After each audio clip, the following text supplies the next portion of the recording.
Right, part three of Outwitting the Devil by Napoleon Hill. In this part, I'm going to break down the 7 principles to attain spiritual, mental, and physical freedom given to by the devil in this interview to Napoleon Hill. But I also want to talk about briefly hypnotic rhythm. Hypnotic rhythm is any impulse of thought that the mind repeats over and over through habit forms and organized rhythm. Undesirable habits can be broken, but they must be broken before they assume the proportions of that rhythm. If your mind fears poverty, your mind will attract poverty. If your mind demands opulence and expects it, your mind will attract the physical and equivalent and financial equivalence of opulence.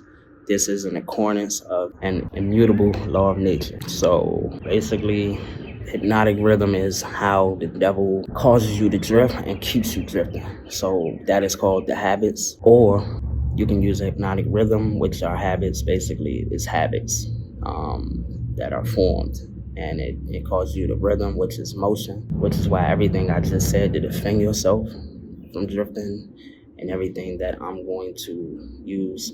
If you're already drifting, this part is how you break out of it. The first part is to keep from going back to drifting. The next part is to break hypnotic rhythm, basically. But here it goes. 7 principles to basically break hypnotic rhythm and break free from the devil and start the motion towards completing your purpose. Number 1 is the definiteness of purpose. Any human being who can be definite in his aims and plans can make life hand over wherever it is wanted. Definite of purpose closes the door of one's mind so closely, so tightly against the devil that he cannot break through unless he can induce the form of habit of drifting. Basically, what he's saying is, if you have a definite purpose and you're moving with that definiteness of purpose, it is no way for the devil to disrupt you and cause you to drift. If you have one and if you are acting on it on a daily basis, the devil cannot infiltrate that and you can break free. So if you are drifting, the number 1 thing you need to do today is get a book and write down and think and write down what you love and what your definite purpose is, what you want to accomplish, and move forward with that today. Number 2 is mastery itself, self-discipline. This book is basically, to me, outside of the Holy Quran, the best book of self-discipline you could probably get on the market. The person who is not master of himself can never be the master of others. Lack of self-mastery is of itself the most destructive form of indefiniteness. Following 3 appetites will cause you to develop a self-discipline, which will in turn allow you to be definite, and this will allow you to break free from anything that will cause you to drift. Anything. Number 1 is the desire for food. Food is extremely important. Food is extremely important because it affects everything. You become what you eat, you become what you drink. So if you are eating the wrong things, you're gonna be thinking the wrong things. That's just life. That's just what it is. So controlling how you eat, how many times you eat a day, and knowing what you're gonna eat is huge. We just had Ramadan, and honestly, I just completed Ramadan. Well, the main thing is, to get closer to the Quran. But I'm not gonna make this about religion. I'm just trying to give you an example. But really, the 3 things on here, Ramadan is explicitly we are fasting from that. So you should fast from food, and how you eat, you should change it. If you constantly eat meat, you should probably not eat meat for. Try not to eat meat for a week and see how you feel. It will change the way you think. Literally, it'll change your energy. Like, it will literally raise your vibration. And you controlling what you eat is huge. A lot of people cannot control that. That is, I was going 16 hours for 30 days straight, not eating. That does something to you mentally and spiritually. Like, I don't care what anybody says. If you never fasted for 16 hours straight for 30 straight days, you don't know what I'm talking about. But try it. Even for one day, try it. It will change the way you think, the way you look, the way you smell, everything. Number 2 is the desire for expression in sex. Sex is energy transferring. Obviously, if you have the sex with the wrong person, a lot can happen to you, which will destroy your life. Not just, it will cause you to drift. You can have a baby with the wrong person after having sex one time. And it will cause you to drift because you no longer will have control of your life. Once a baby is in a situation, you can run away from that baby if you want. You still don't have to deal with that the rest of your life. And that's going to cause you to drift. Most likely, it's going to cause you to drift. It's going to change your life. So controlling your sexual urges, even with pleasuring yourself, masturbating, all that, it causes you to drift. It depletes your energy, especially for men. When you're having sex and you're releasing your seeds, it is very bad. Unless you're doing it controlledly with the right person, you have to gain control of that. You control that. The devil can't just send anybody and everybody to you to distract you. You're in control of it, so you can see through people, just Jezebels, people that are trying to take your energy on either side. Like, I don't even just want to say men, but men do that to women, women do that to men. It will cause you to drift. If you do not have control over this, you will not be successful at all. If you don't control your sexual desires. Number 3, the expression of loosely organized opinions. This is basically the art of being quiet, the art of saying less, doing more, and not telling people your plans. That's been big on me recently. It's been a big thing that I had to learn. Not telling people your plans. Enthusiasm is good, but you can also have quiet enthusiasm as well. It may be a certain person you can tell. If you have a partner, just tell them. Don't be out here telling people your plans. They can disrupt it by just putting their negative energy on it. The example he gave in the book was like Abraham Lincoln during the Civil War. I believe his general, I don't know what the general is, but he had General Lee cornered. The general of Abraham Lincoln's side let that General Lee and his soldiers, he let them get away. And that was one of the chances they could have won the war early, saved a lot of lives. Honestly, it could have caused them to lose the war just for letting them go. But Abraham Lincoln had wrote a letter cursing the general out, telling him how much of a asshole he was for actually allowing this to happen. He was so pissed off at him. But eventually they found that letter later. He never sent it to the general. They ended up winning the war, and the rest is history. But obviously, you can't just say anything to anybody. You never know who's going to help you out. So try not to offend people. And most of all, speak when spoken to. Don't just give out information when people are not asking for it. And don't just give your opinions to people. A lot of people can get easily offended by you just giving an opinion on something they didn't ask you to give. And you're going to create secret animosity from that. You can create a lot of enemies from just talking, running your mouth, talking to people about stuff they didn't ask you about, no matter how much you know. And also, the last thing he was saying in the book was how you just talking depletes your chances of learning. So even if you think you know more than this person, you may not. And if you're talking, that doesn't give them the chance to talk. That doesn't give you a chance to listen and learn. And that's basically what that is. So you get those 3 things down. To me, that's number 1. Because you may not even know what your purpose is. But if you get sex control, you get what you put in your body control, you get how you talk in all matters. You get all 3 of those things controlled, then you're on your way to breaking hypnotic rhythm already. You could break hypnotic rhythm, in my opinion, with that alone. And then you could go find your definite purpose. Learning from adversity. I already talked about this really Basically, failure is a man-made circumstance. It is never real until you have accepted it as permanent. Failure is a state of mind. Every failure has the seed of equivalent benefit. So I did talk about this in part 2, but you gotta learn from every adversity you meet. I read this book, I listened to this audio initially in, I wanna say 2016, 17.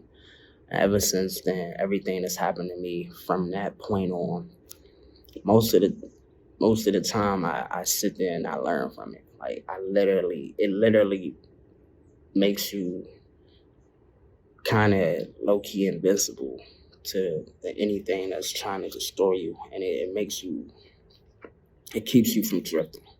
And even if you're drifting, like with this in the book, he says, like, sometimes something will happen to you just to ignite and break hypnotic rhythm literally for you. And that is, to me, an act of God. So just learn from these things. Everything, if you've been through, no matter what you've been through, just learn from those things and don't repeat them. Insanity is doing the same thing over and over again, expecting this different outcome. So learn from what you did and don't do it no more. Do something else. But learn from that, and be like, all right, that didn't work. Cool. What does work? If you know somebody that did it, study that.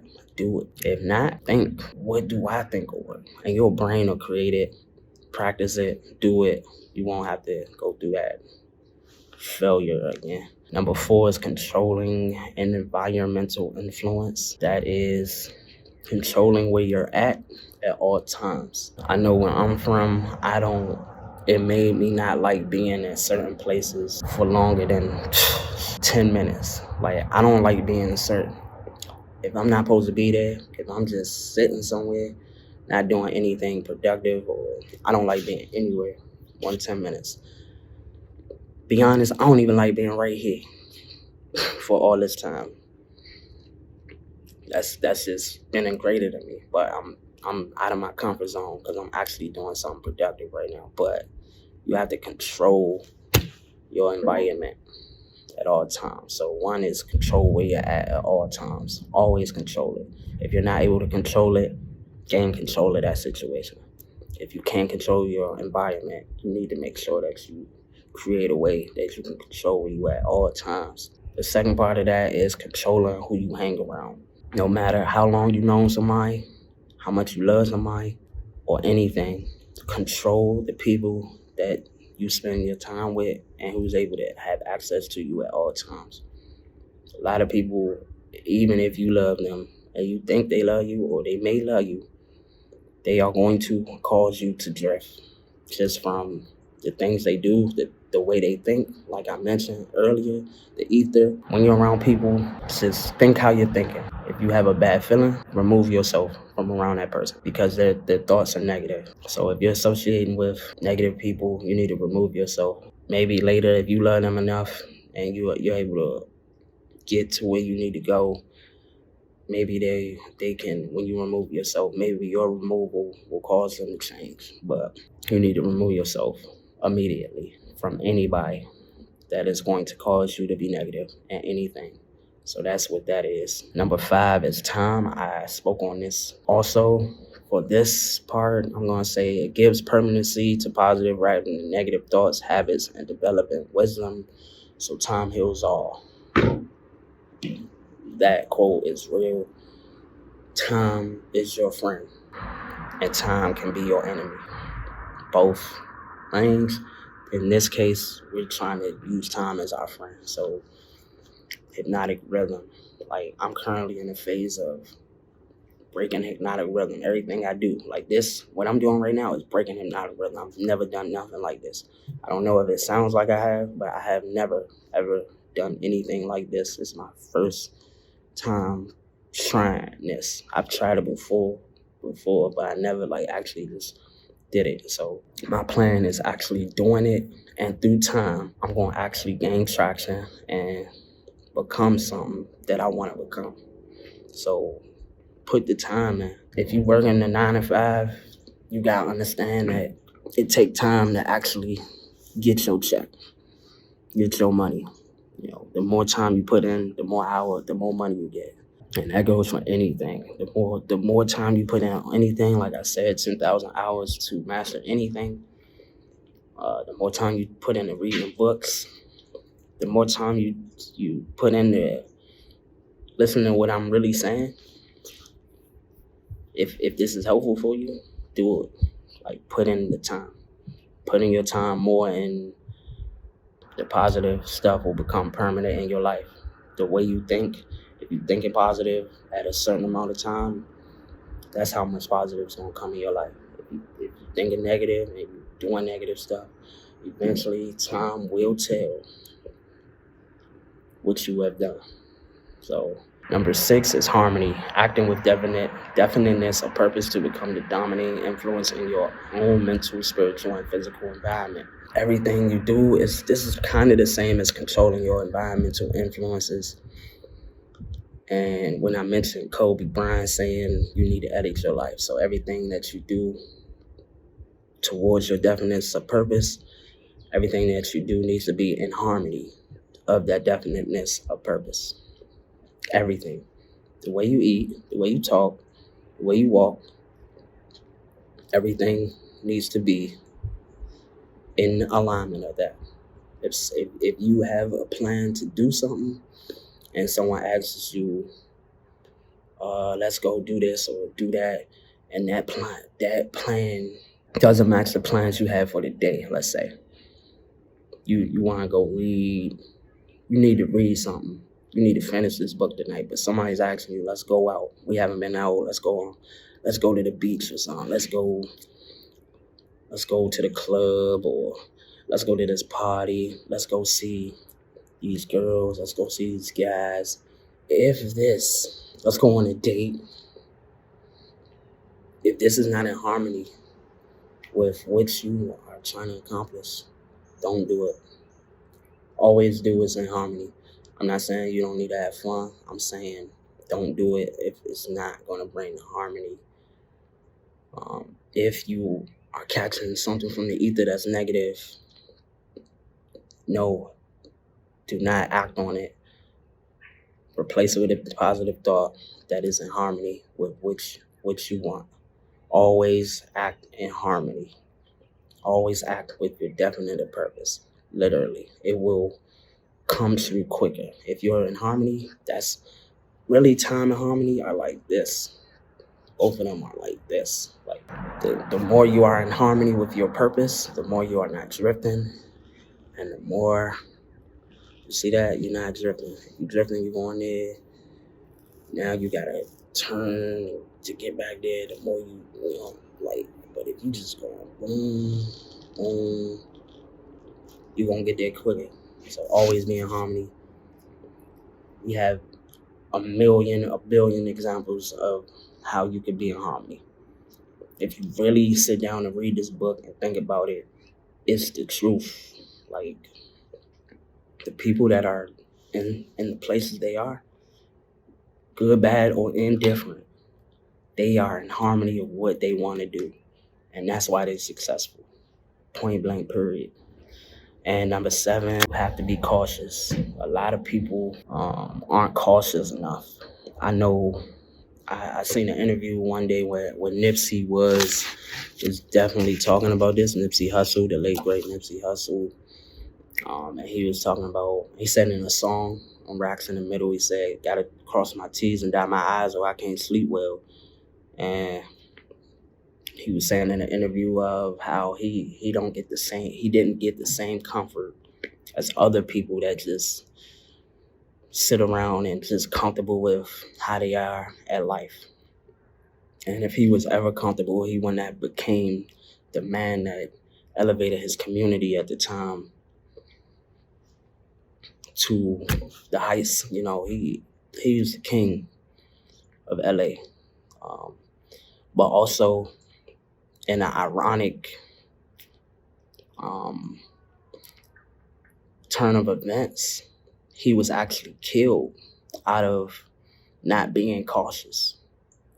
He was murdered in front of us in the same neighborhood because he wasn't cautious. of his environment, which was a very dangerous environment that he had survived for so long and he got comfortable with. And that caused his demise, early demise, because he just wasn't cautious enough. So you have to be cautious with everything. There's no such thing as being too cautious. There's no such thing as being too cautious. There's such thing as being fearful and letting that stop you. But if he would have been cautious that day and said, my bodyguard's not here, let me not go. Or this guy that killed him, if he would have just been like, I don't like his vibe. He was just so comfortable. And maybe God put it so that had to happen. I don't believe that had to happen. I really believe. And another example, and I'm just stating these facts because they are powerful things that happened to my people in my community and across the world. They affected the world. Kobe Bryant and the people in that situation that lost their lives.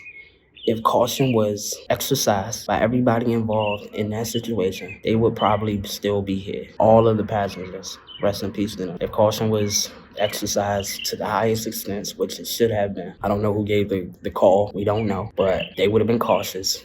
Such a foggy morning. If they would have been cautious, that would not have happened. And we still would have the beauty of having the great Kobe Bryant, his daughter, and the other 7 people that perished in that crash, who were also great people, I would imagine. And who knows what lives they could have affected if they were still here. So that's just an example of not too much caution. You can't be overly cautious. Like, you gotta dot your T's and cross your T's and dot your I's. Period. Point blank. Period. Don't. If you feel something, say something. Don't be. It's not being scared or scary. It's being cautious, and it will save your life, and it will allow you to help the people you need to help continuously. So with that, that'll help you being cautious. And that happens with business. That's involved in business. I'm not the best business savvy. I can't really explain for real how it correlates to business, but it's cautious with sex, cautious with what you say, cautious with the food you eat. You need to be cautious out here. You need to think about what you're doing. And that's the problem with society right now. We are not cautious. We're not. We're drifting. A lot of people are drifting. Probably, he said he got control of 98% of the world. I had thought that percentage went down. I think the percentage went up to probably 99 now. I feel like it's 99%. The devil is in full control of the minds of 99% of the people in the world because they're not cautious and they don't even know that this stuff that's in this book is happening. So with that being said, I want to thank you for joining the channel. Like, subscribe, save, share, read the book, listen to the audio. The audio is my favorite audio. The way they put it together, the voice, it actually sounds like the devil. Like, if you would think whoever did the voiceover is amazing. Like, it actually gives you a feel like the devil's talking to you, and the devil's talking to Napoleon Hill. So I would go listen to it. It's on YouTube for free. Let me show you the book again. Outwitting the Devil. This is my top 3 books behind the Quran and The Alchemist. 3 books that at the time I read them first time or listened to them changed my life tremendously. The way I think, the way I act, the way I move. So I would say thank you for your time. If you listen to me, you think I did a good job or anything that you could tell me I could do better, please comment under, and thank you. I hope you have learned something from me. I hope I've given, at least if it's just one person, I hope I've given you the strength to break free of these chains of hypnotic rhythm. And much love. Peace to you.